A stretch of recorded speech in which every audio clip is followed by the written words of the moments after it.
S C Goa അവരുടെ Spanish അറ്റാക്കറായിട്ടുള്ള Iker ഗോരക്സനെ തിരിച്ചു വിളിക്കുന്നു എന്നുള്ളതാണ്. 2022-23 സീസണിൽ അവരുടെ ടോപ്പ് സ്കോറായിട്ട് നല്ല പെർഫോമൻസ് നടത്തിയിട്ടുള്ള ഒരു താരമാണ് ഗോരക്സേന.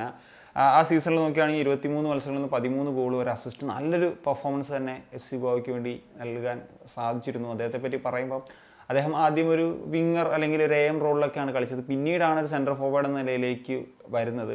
അത് അവരുടെ സെൻറ്റർ ഫോർവേഡ് ഇപ്പം അൽവാറോ ഒന്നും അത്രമേൽ ആ ഒരു ഇതിലേക്ക് ഉയരാതെ വന്ന സാഹചര്യത്തിലാണ് വന്നത്. പിന്നെ അദ്ദേഹം നല്ല രീതിയിൽ തിളങ്ങി എന്നുള്ളതാണ്. എന്നാൽ പിന്നീട് ആ സീസണിന് ശേഷം ക്ലബ്ബും താരവുമായിട്ട് വേർപിരിയുന്നൊരു സാഹചര്യം ഉണ്ടായിരുന്നു. പിന്നെ കഴിഞ്ഞ സീസണിൽ ജനുവരിയിലാണ് മുംബൈ സിറ്റി FC ഈ ഒരു താരത്തെ അവർക്ക് പരിക്ക് പറ്റിയ പ്ലെയറിന് പകരക്കാരൻ എന്ന റോളിൽ കൊണ്ടുവരുന്നത്.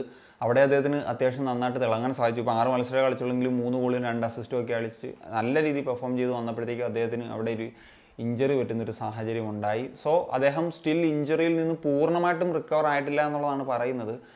അനൗൺസ്മെൻറ്റ് അവർ ഒഫീഷ്യലി നടത്തിയിട്ടുണ്ട്. ഈ ഒരു രാത്രിയാണ് നടത്തുന്നത്. അപ്പം അറിയാൻ കഴിഞ്ഞൊരു കാര്യം എന്ന് വെച്ച് കഴിഞ്ഞാൽ സെപ്റ്റംബറൊക്കെ ആകുമ്പോഴത്തേക്കും ഒരു കംപ്ലീറ്റ്ലി ഫിറ്റ് എന്ന നിലയിലേക്ക് മാറുമെന്നൊരു എക്സ്പെക്റ്റ് ചെയ്യുന്നു എന്നുള്ള വാർത്തകളൊക്കെയാണ് ഇപ്പോൾ കേൾക്കാൻ സാധിക്കുന്നത്. സോ അങ്ങനെ വരുമെന്ന് തന്നെ പ്രതീക്ഷ. എന്താണെങ്കിലും ഒരു നല്ല താരം തന്നെയാണ്, നല്ലൊരു ഫിനിഷിങ് എബിലിറ്റി ഉള്ള താരമാണ്. നിങ്ങൾക്ക് ഓർമ്മയുണ്ടോയെന്ന് അറിയത്തില്ല, കഴിഞ്ഞ ഒരു ജനുവരിയിൽ ഇപ്പോൾ ലൂണയ്ക്കൊക്കെ ഇഞ്ചറി വരുന്ന സമയത്ത് ഒരു നല്ല പൊട്ടൻഷ്യൽ പ്ലെയറായിട്ട് പരിഗണിക്കാവുന്ന പ്ലെയർ എന്ന നിലയിൽ നമ്മൾ അന്ന് വീഡിയോ ചെയ്തിരുന്നു ഇക്കർ ഗോരക്സേനയുടെ ഒക്കെ പേര് വന്നു, പക്ഷേ വന്നിട്ടുണ്ടായില്ല.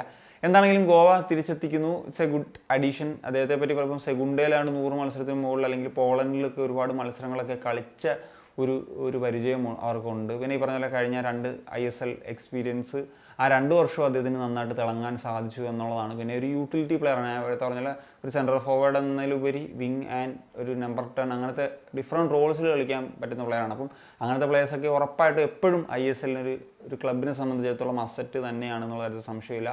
So that's it guys. അപ്പോൾ ഈ ഒരു താരത്തെ പറ്റി അല്ലെങ്കിൽ ഈ ഒരു സൈനിങ്ങിനെ പറ്റിയുള്ള നിങ്ങളുടെ ഒപ്പീനിയൻസ് ഉറപ്പായിട്ടും കമ്പോസിലും കാണിക്കും. ഞാൻ ഷാൻ സനി.